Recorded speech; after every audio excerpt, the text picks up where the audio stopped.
Hey, welcome to Scratching the Surface. I'm Jarrett Fuller, and this is a podcast about curatorial practice and urbanism. Today on the show, I'm joined by the curator, editor, and designer Brendan Cormier. Brendan is currently a senior design curator at the Victoria and Albert Museum in London and previously worked as a managing editor for Volume magazine in Amsterdam. Before all of this, though, Brendan studied urban planning and urban design. He worked in a variety of architecture offices and co-founded the Department of Unusual Certainties, which is a speculative design and research firm. We begin this conversation talking about the connections between that early work and his current work as a curator. I was really interested in how urbanism, how thinking about the city influences his work working on exhibitions now at the V&A. We also talk about working with objects and how to tell a story in the museum, the differences between editorial and curatorial practices, and the challenges with putting designed artifacts in the gallery. Scratching the Surface just relaunched our membership program over on Patreon. For the last 3 years, the show has been entirely supported through listener support, and we're now making it even easier for you to help sustain the show. We're now offering over on Patreon 3 monthly tiers, $3 for students, $5 for patrons, and $10 for super fans that give you access to all sorts of bonus content like monthly newsletters, early episodes, transcripts, and exclusive interviews, all while helping to financially support this show. So if you like Scratching the Surface and you want to see it continue, I hope you consider joining us on Patreon. It truly helps keep the show going. You can visit patreon.com/surfacepodcast for all the details and to sign up. It truly means so much to me.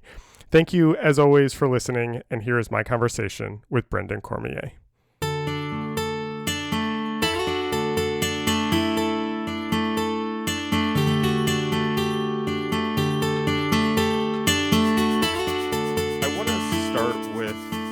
Sort of curatorial or editor statement that you have on your website. You write, with urbanism as my foundation, I try to unravel the significance of design at all scales and what it means for daily life. And I really like that statement for a couple of reasons. I really like beginning with this statement, and we'll talk about kind of all of your work, but this sentence kind of connects your early career with what you're doing now, your background as studying in urban planning, working as an urban designer, and now being a curator and an editor and more on the kind of thinking curatorial side. And it strikes me that this early, your early studies in urbanism have a deep influence on how you think about your work now. And I'm curious how you think about that, how this background studying urban planning, urban design influences your work as a design curator today. Yeah, that's a really good question. That statement, I think it was written probably around the time that I had just joined the Victoria and Albert Museum as a curator, and was probably trying to post-rationalize my own career arc to a certain degree, and to try and think, also kind of in a genuine way, what interests me at these different scales. So in brief, my career arc really moves from the very large to the very small. So starting in urban planning, then moving into more of an urban design remit, then working at architecture offices briefly, and then through the space of writing and curating, being confronted with objects, basically small objects, a collection, the V&A. And so, yeah, that statement really comes from just me trying to understand, like, what is the value added I can give to talking about things like spoons and Mhm. Mhm. cufflinks and things like that. And it was a slow realization. I don't want to make it too neat and crisp, but that what essentially interested me at the Victoria and Albert Museum and its collection was this idea that um, objects themselves uh, objects themselves can be viewed through the lens of urbanism, which is to say that Mm. we think often of cities as a collection of infrastructure and buildings, and in fact, that's really how the profession of urban design and architecture approach cities. Um, and in matter of fact, actually, cities are composed of uh, lots more things, and one of those things Yeah. are actually objects, and it's actually thinking in terms of objects at scale. So thinking in terms of let's say, a city like London, a network of pubs. Every pub has, 100 pint glasses. So, what is the urbanism of a pint glass, and what does the object tell us about the way people live in that city? So, objects have a lot of agency in determining kind of the quality of life of a city, and it's really interesting that that doesn't get touched upon at the scale of urban planning. So, there's like a longer kind of project that I've always been thinking about, which has been about kind of thinking about being able to intervene in the city through the level of the object. So we can always Mm, like post rationalize that. We know that like a smartphone has, fundamentally changed the nature of a city. But can right. we project forwards and think from design and the designed object as being an actor in the city in the future? Yeah, it's so interesting to me. And you started to kind of hit on where I wanted to take the conversation also, is because I was interested in the evolution of your career and I don't know exactly how to phrase it, the increasingly smaller scale of your of your kind of purview. Not to say that you've abandoned urbanism in any way, as you just said, but that you started with urban planning, into urban design, into architecture, into curating, thinking about objects that um, each of these things sits inside the other. And I am in no way an architect or an urban planner, but my interest is in the opposite way. Coming from a graphic design background, I was thinking about objects, books, typefaces, posters. And as I moved through my career, was starting to think about them in the larger context, in the space they're surrounded by, and realizing that my scales are getting bigger, and I'm I'm curious. I don't know exactly how to phrase this question, but in this, zooming in almost, do you think that changes how you look at these objects, that you are coming from them or looking at, these I don't want to make it so focused on objects necessarily, but Mhm. um that you're coming into this thinking about the city, thinking about the widest possible scale. Does that change, your process, how you think about these things, because you're zooming in instead of being someone starting at the smallest level and zooming out? Do you know what I mean? Does that make sense?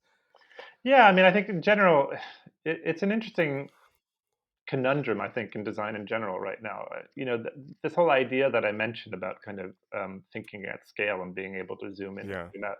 In one sense, it's nothing new. We've had architects talking about, you know, um, framing it as, from the spoon to the city, literally using the word spoon. Um, and somehow, I just feel like in current design dialogue, that gets missed out a lot. That's not to discredit, but there's lots and lots of work that's done at that level. But I'm thinking more specifically, maybe in the way from the museum's perspective, we talk about design, which still is incredibly conservative to a certain degree.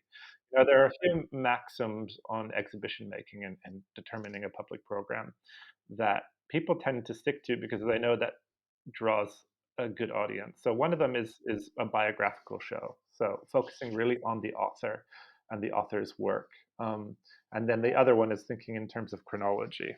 So, anyways, the point is, I think the way museums talk about design is still really focused on the author and about a body of artistic work that doesn't do justice to the fact that these objects that they're designing exist in space. They have a life of their own. There's a story about industry. There's a story about their use Hmm.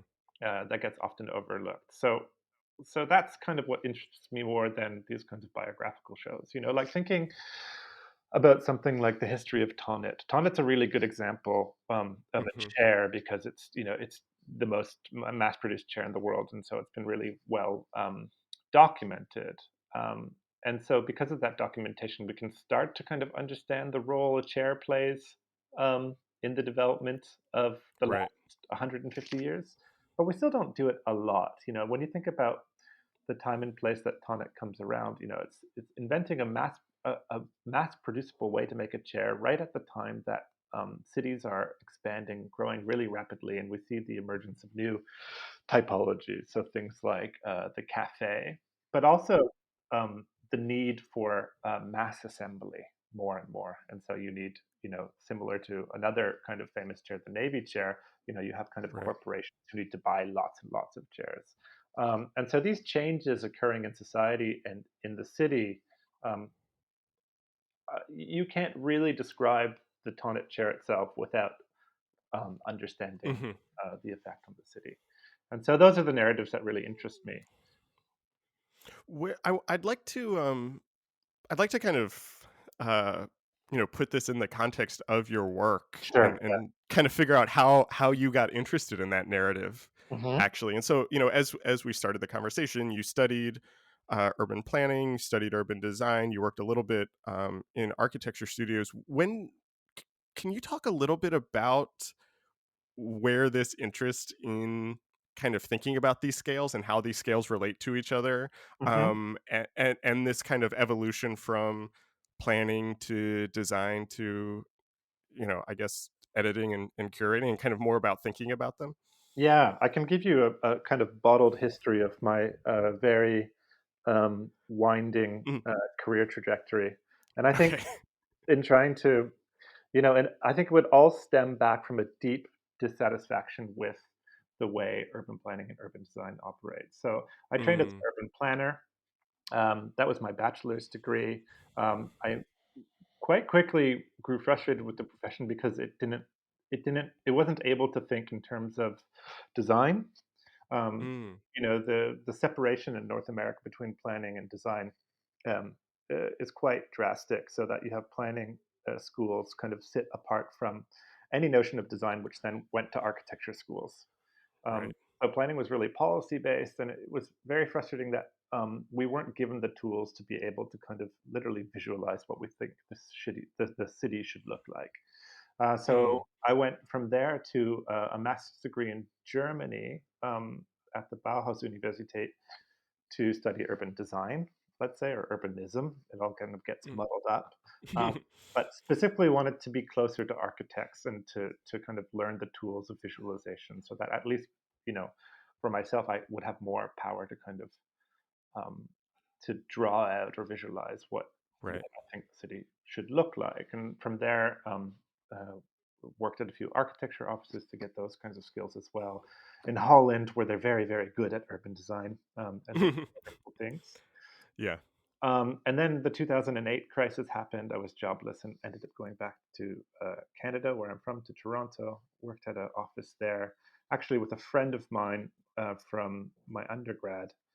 Um, and immediately kind of was thrown back into all the things I hated about urban planning, especially the consultancy aspect. So, there are, I mean, this might be too much detail about the urban planning history, but, there has been this kinds of um, new urbanist school of thought that's, emerged in the 1980s and that we've been kind of that we've had ever since. And so, if you work at an urban planning consultancy, essentially your job is to kind of um, draw pretty visualizations of a main street in a public square and people having a cappuccino, Mm, and write a report and give it to a city, and you say, "Good luck with that." mm. uh, Right. and Right. and there, if you're lucky, something maybe semi decent comes out of it, but it's all very Right. kind of abstract. And so my friend and I, his name is Chris Pandolfi, we grew very frustrated at the idea that the kind of the richness of the city and the complexity of the city was being reduced to your ability to sit on a patio and have a cappuccino and people walk, Right. right? It's a Right. really kind of middle class uh, privileged kind of idea. And so he had also studied in Milan, and so we had some design tools on hand, and so we decided to break off and we started our own office. It was called Department of Unusual Mhm. Uncertainties.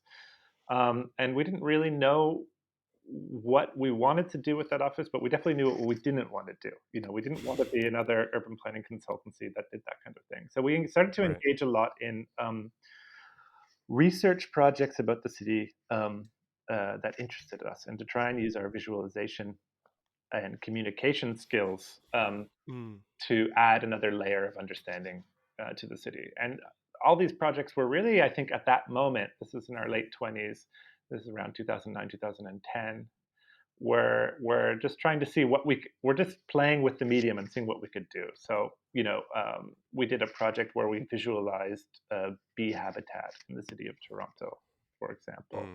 Mm. We did another project where we looked at parquet spaces. They're always called something different everywhere else. So parklets, very small Oh park. yeah, yeah, yep.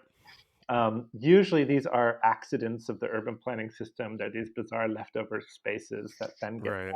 a sad piece of grass laid down and planted on it. Right. Right.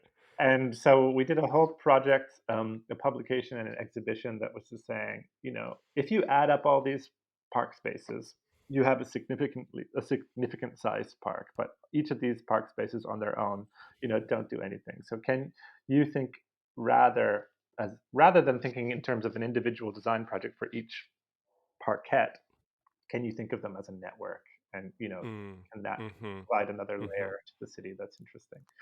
So it was really just kind of projects like that. We wrote a lot for publications. We did exhibitions, and Mm. after a certain point, that became not very sustainable financially for me. Um, Yeah.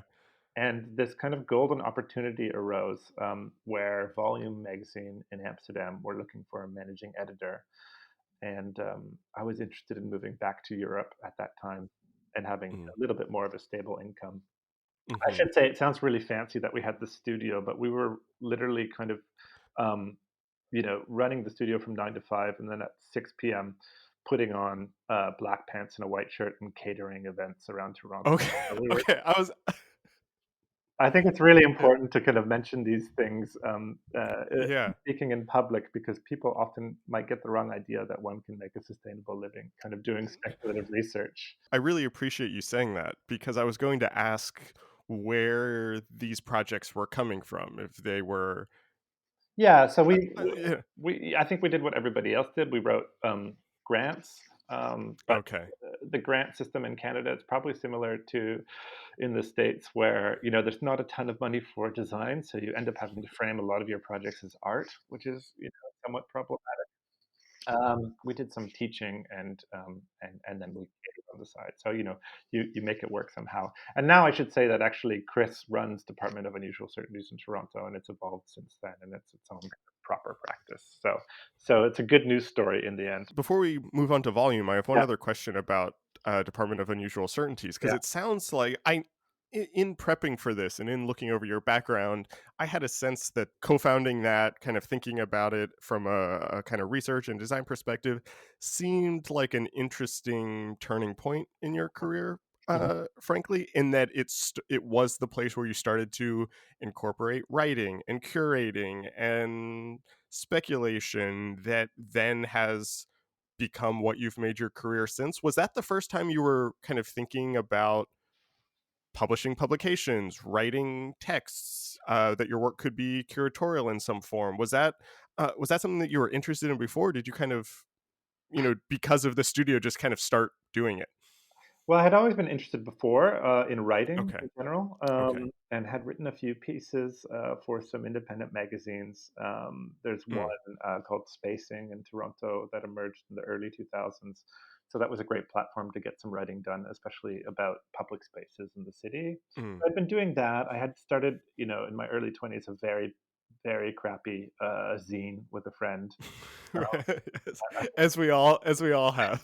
I think it managed to we managed 3 issues, but it was fun and exhilarating to kind of, put your voice to paper. So that had Yeah. existed, and then when we had the studio, it of course became more important to publish because, we wanted to, announce to the world who we are and what kind of work we did. So we definitely accelerated and increased the amount of publishing, and that also coincided, it should be said. I'd be curious how it works today because, um, around 2010, it was this incredible moment where we saw a flourishing of independent architecture and design magazines. Um, Mhm. and so a lot of the pieces that we published were for magazines that had put out open calls. So talking about Mm. accessibility, how do you get into a scene? You respond to an open call. And a lot of those magazines don't exist anymore. They started up with a great amount of energy from the people running them, but after a certain amount of time, you're not making any money off of these things. And other considerations come into your life. And so, yeah, it's Right. so we really benefited from that moment. And sometimes I wonder, where are people? If I were to start a studio again, and if I were in my late 20s, uh, yeah, what are the tools at hand? But maybe you just have to ask somebody younger than me. Yeah. I mean, it's different for sure. I mean, I Yeah, think you're right. Those independent I mean, in that era, 2010, 2011 is when I was just finishing my undergrad, and so I was kind of going into the profession, seeing all of this stuff yeah. and being very excited about it. And a lot of it's gone. I mean, I guess there are other tools now. There's online publications and, you know, more kind of network things, but that you're right, that was a very interesting moment for kind of independent design and architecture publishing. Mm. Yeah, and there's a huge difference. I mean, there's a potentially huge difference between what you can achieve on a page and what you can achieve online. Or, I mean, Hmm. we can get into Hmm. that a little bit. Maybe I'll tell you a little bit. Yeah, The jump to volume is interesting in that regard.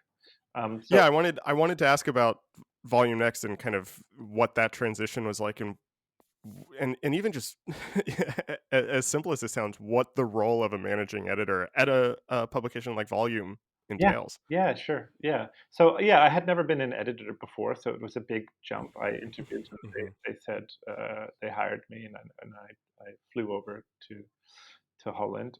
Again, not making an incredible amount of money. It was very low.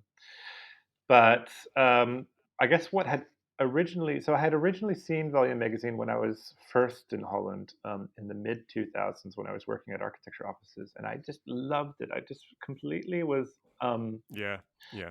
kind of taken by how it as a magazine wasn't simply an accumulation of articles by different authors arranged around a theme, but somehow felt much more editorially whole as a kind of Mm-hmm. conception, and that you're actually working within the format of the magazine to create an experience as you flip through the pages.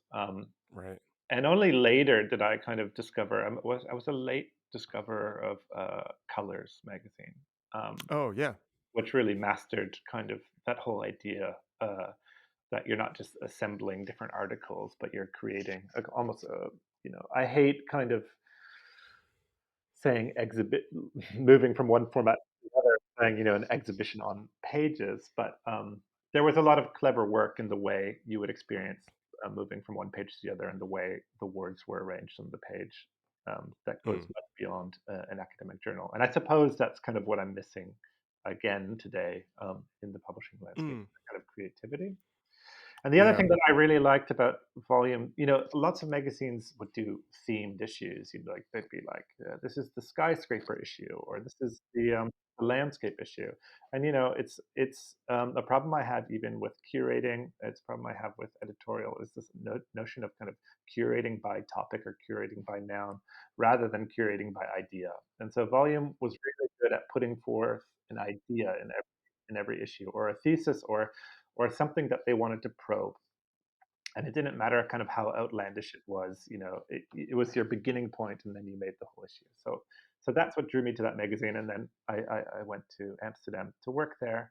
And then what does a managing editor do? Well, works with the head editor to kind of come up with the themes and ideas. And then it's just a lot of work finding authors, commissioning texts, but then more importantly is really trying to think of that editorial layer in the magazine, which would act as the glue to kind of stick everything together and to make it feel like something more than just a compilation of essays.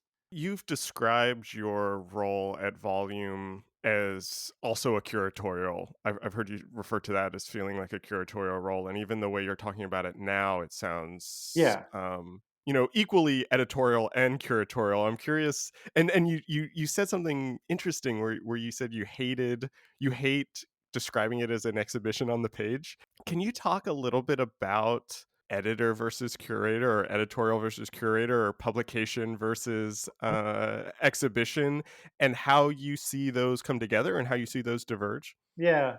I mean, I would say I don't really mind. the use of the term like curating as curating a page and curating, Mm, a song selection. I think that's okay.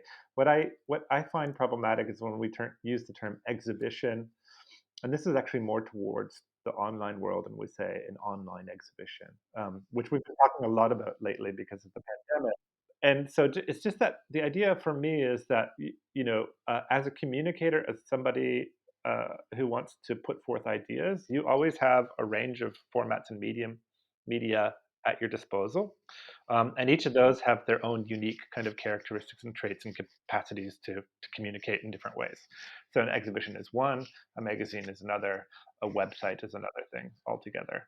Um, and so increasingly, I think everybody works across all of these media.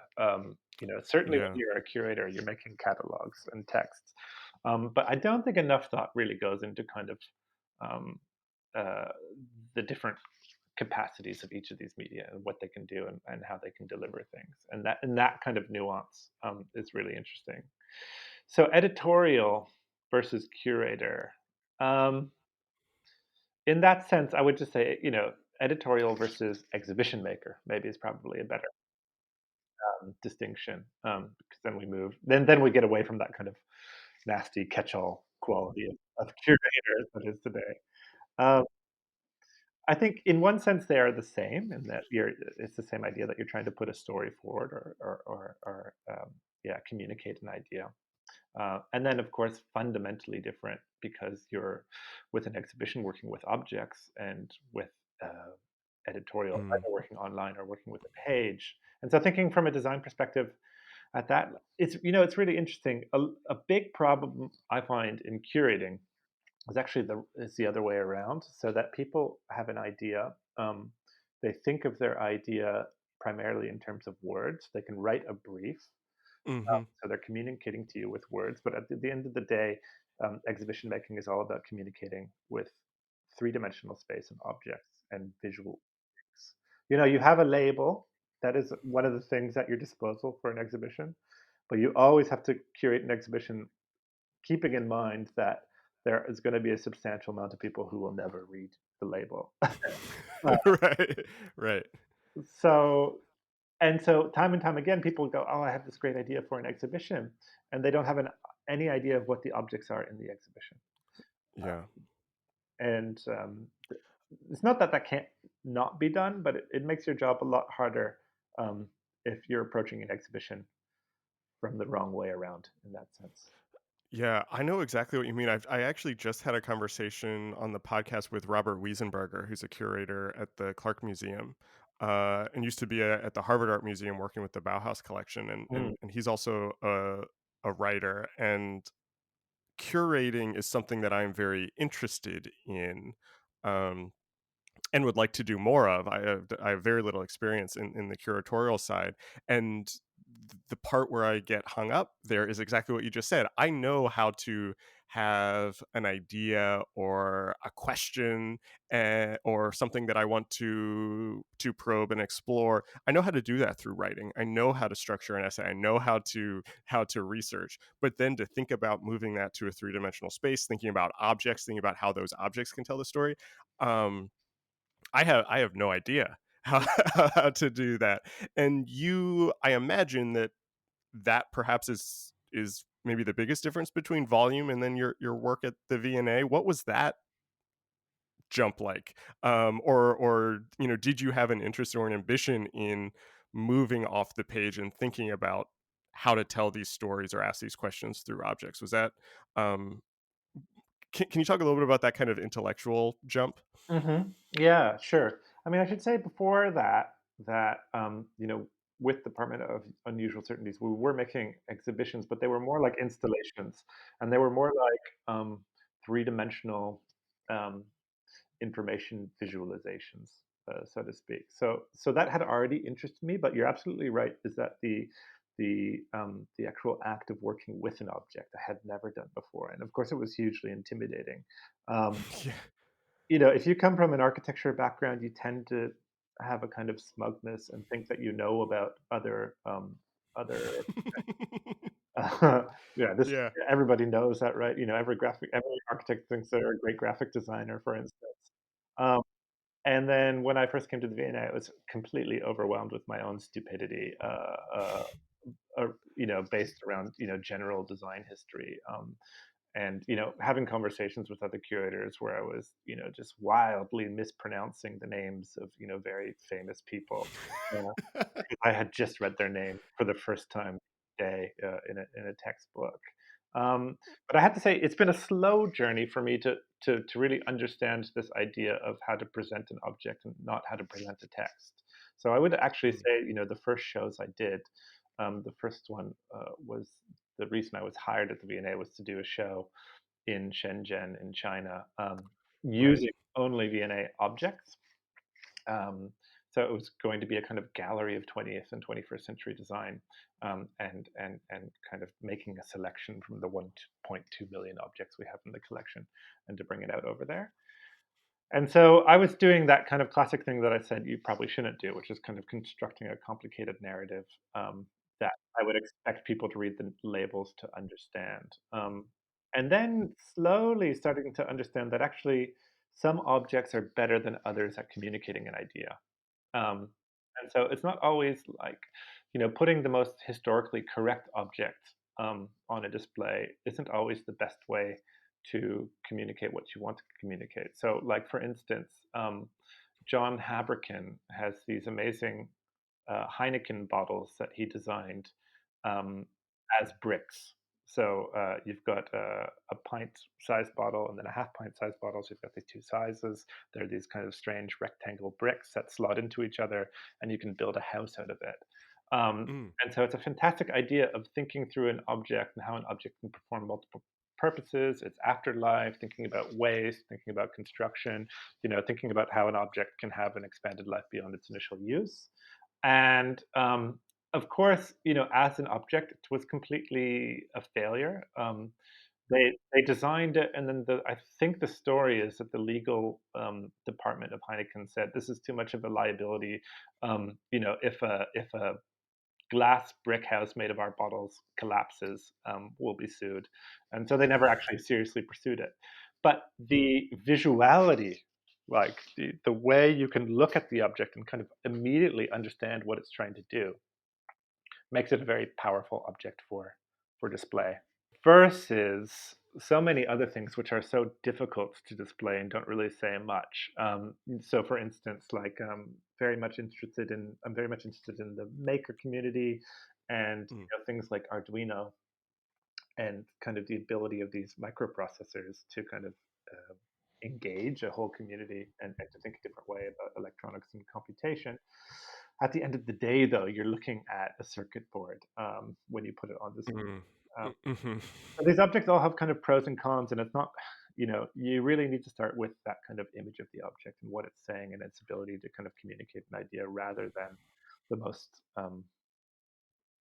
yeah, I don't know how to say it really, just like the most straight kind of written history of something.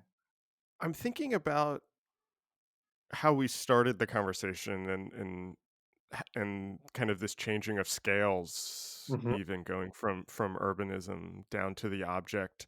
And something that I think about all the time, especially in regards to graphic design exhibitions, but I guess in a way this applies to all design exhibitions, that or design of any kind.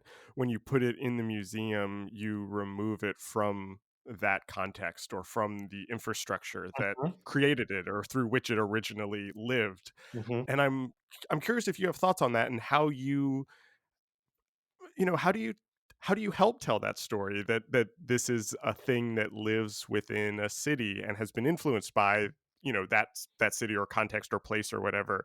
How you bring some of that context into the museum so it isn't just objects on pedestals. Yeah, yeah, yeah. Well, I mean, it's an advantage and a disadvantage. So there is kind of this very funny great power to putting, especially when it's a kind of a normal object that one would never consider, in the space of the museum. When you put something on a pedestal and under perspex or acrylic, and you light it really nicely, and it's not something people would expect, there is a certain power to it where you go, okay, I'm looking Right. at this object anew and fresh, and and so that's interesting in its own Hmm. right.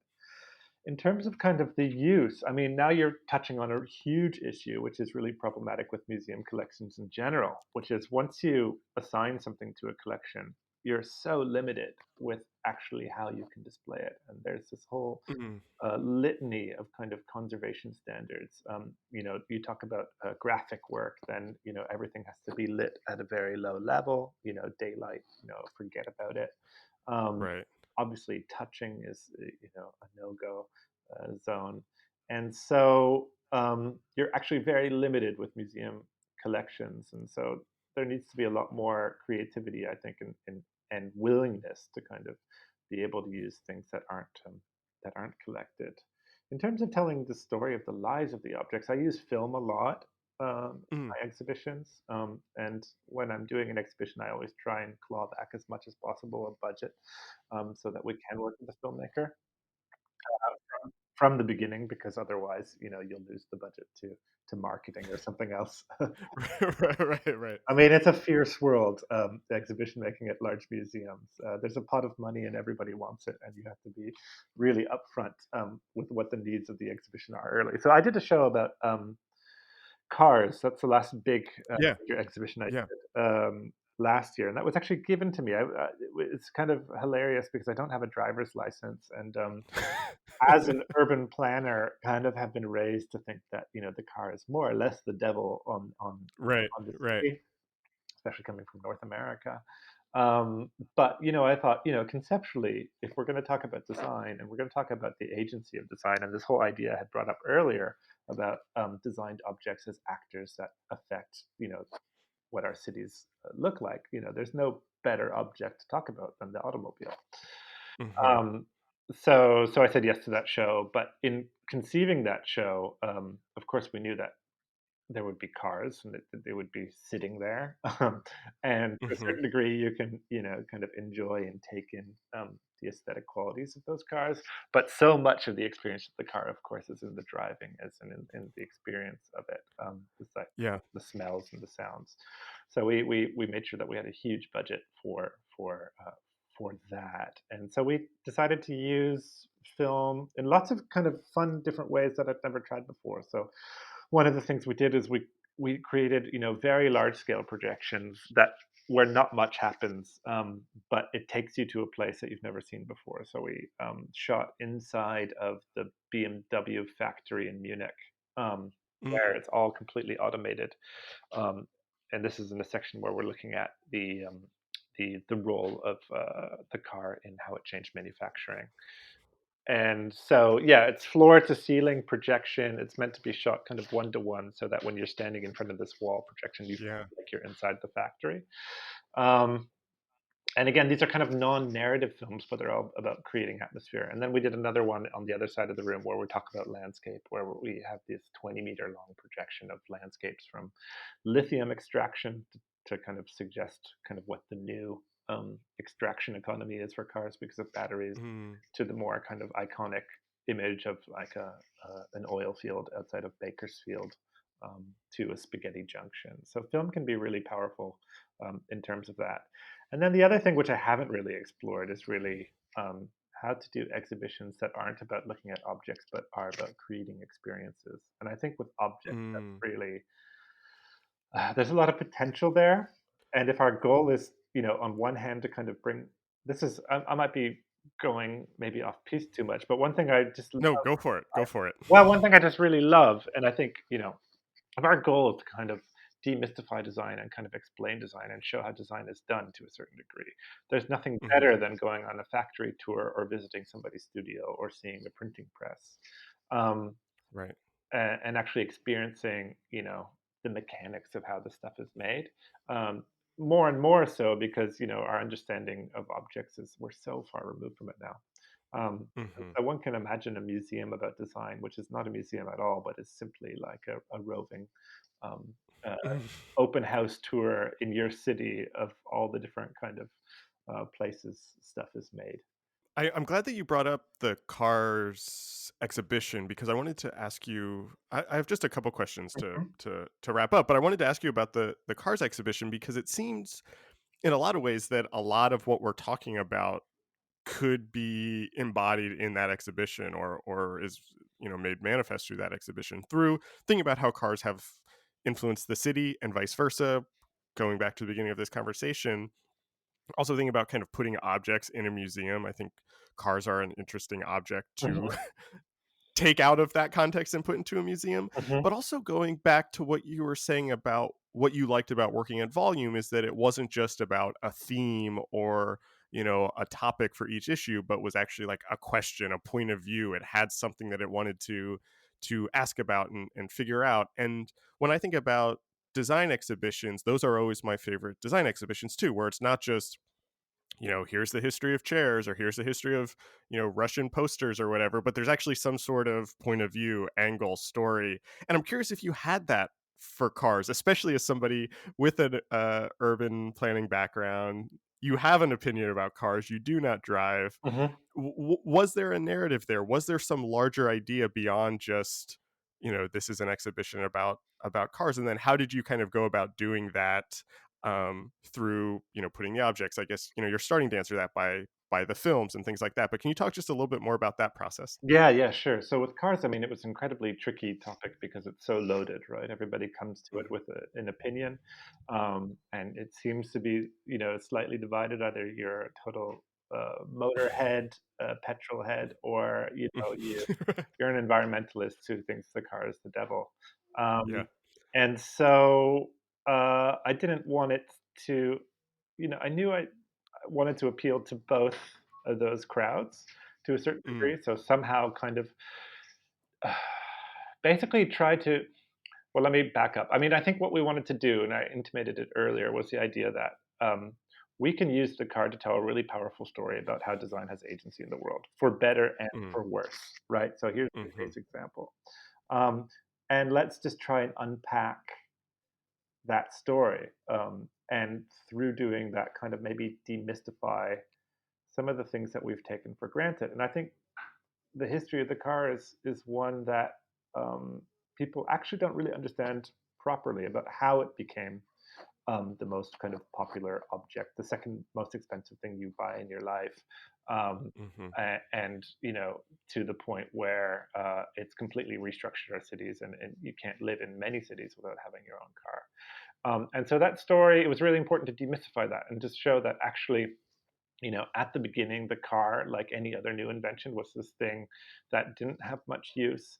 And so much of the work in popularizing the car was through the manufacture of desire to make people want this thing. And so that's the narrative side of it. So it was really trying to unpack that. And then to try and unpack, there are aspects where we can kind of where we very clearly understand the car has had an impact, through the creation of mhm, suburbs and highways and pollution. Those mhm, are kind of easier stories. But to show kind of more unexpected impacts of the automobile. So, its influence through streamlining and design, mm, its role in the acceleration of mass manufacture, but also on the consumption end, its very important role in creating a culture of manufactured obsolescence through the introduction of new colors and styles and wanting a new car every 2 or 3 years and things like that. mhm, mhm. So there are all these kind of really rich stories that we wanted to unpack and make it about the car, but make it about much more than the car. Right. So it's not just a fetish of kind of design details in the automobile itself. What's next for you? What are you working on right now? Do you have shows coming up? Do you have other kind of ideas that are fermenting that you want to kind of explore more? Where's your head right now? Yeah, so there's not much happening at the museum right now. Yeah, yeah, of course. We're very much closed. And when we closed for the first time last March, I started a project which was an online project, which I also call an editorial project because it's only right, Mm, called Pandemic Objects. And that's been a series that has a pretty simple format. It just came out of the observation that um, uh, objects through the lens of pandemic seem to be transforming in their meaning and in their use. Um, and mm, so the project is just an online space where my colleagues and myself post on one object, every few days, and talk about how the pandemic is changing our perception of what that object is and how that object can help tell us the story of the pandemic. And it's quite Mm, wild that it goes from radiators to sewing machines to toilet paper, and most nice. importantly, it doesn't deal with it hardly touches on design responses. So it goes back to this thing Mm, I was talking about earlier about like trying to understand the city and society and the world as a network of objects that we rely on every day, and how these objects really mediate and organize our daily lives, especially um, through the lens of the pandemic right now. So that's been really rewarding. I'm hoping to find some funding to turn it into a book at some point. Um, mm. and possibly an exhibition, but then that goes back to the debate. Should it be an exhibition or Yeah, what's right. the Oh, chance of that's that? great.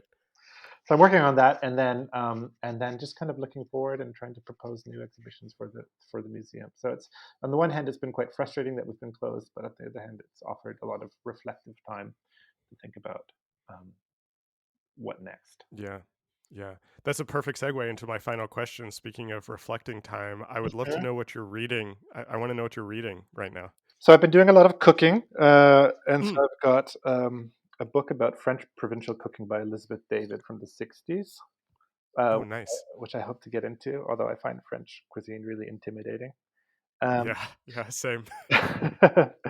there's a book I'm really dying to read. I'm about once I finish the current one I'm reading is How to Do Nothing from Jenny Odell. I think you might have interviewed her, probably. Yes, she was on the show. That's a great book. Yeah, it's a great book, and she does amazing work. And I feel like, yeah, our interests are really aligned in trying to kind of do really simplistic research and unravel like where does stuff come from, and how does Yeah. the online world kind of um, collide with the physical world.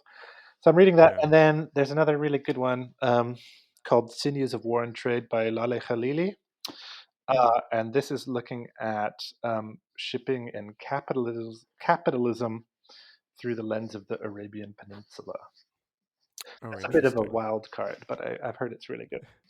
Yeah, and that's it right now. I mean, it's a little bit. I have too much stuff to read. As we all. I think that's a great list. I also like that you brought in a cookbook. No one's ever done that on the show before. So, I mean, you are, it's the yeah, pandemic. yeah, yeah. I'm surprised actually. I'm really surprised it hasn't come up before. Brendan, thanks so much for being on the show. I really enjoyed this conversation. Oh, it's wonderful. Thanks for having me. This episode was recorded on February 10th, 2021. Our theme music is by Anu Borgasani. We're on Twitter and Instagram at Surface Podcast. You can support the show on Patreon and find previous episodes wherever you get your podcasts and at scratchingthesurface.fm. Thanks for listening.